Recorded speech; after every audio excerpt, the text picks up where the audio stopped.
Provoqué par des parasites du genre Plasmodium, le paludisme est un véritable problème de santé publique au Tchad.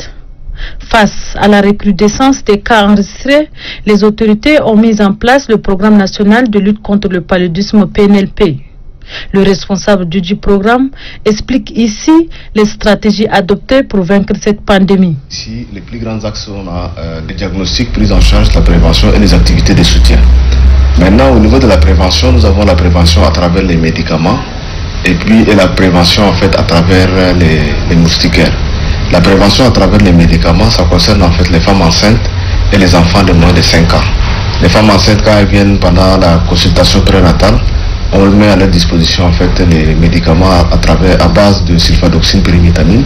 Et les enfants de moins de 5 ans, c'est pendant la saison de haute transmission du paludisme, c'est-à-dire du mois de juillet au mois d'octobre.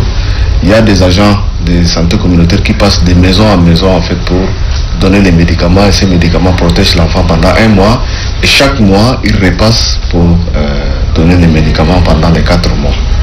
Nous, de l'autre côté, nous avons les moustiquaires. Maintenant, les moustiquaires, ils sont distribués soit en campagne de distribution de moustiquaires, qui est des campagnes de masse en fait qui chaque 3 ans on met en œuvre en fait cette campagne, et en 2020 jusqu'à début 2021 nous avons distribué plus de 9 millions de moustiquaires dans 17 provinces sur les 23 pour la campagne de masse de distribution.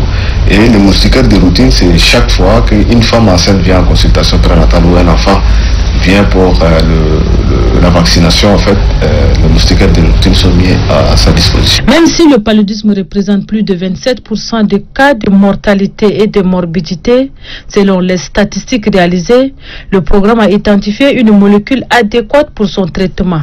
Nous avons en fait l'association Artemether-Lumefantrine, que nous on a l'habitude d'appeler AL, qui est en fait tout ce qui est, comme vous le savez, il y a plusieurs noms commerciaux comme le Combiar, l'Artefan, le Cofantrine, tout ça. En fait, c'est cette association Artemether-Lumefantrine qui est le médicament de première intention pour le paludisme simple. Après ça, en deuxième intention, il y a l'AZAC, c'est-à-dire l'association Artesunate Amodiaquine.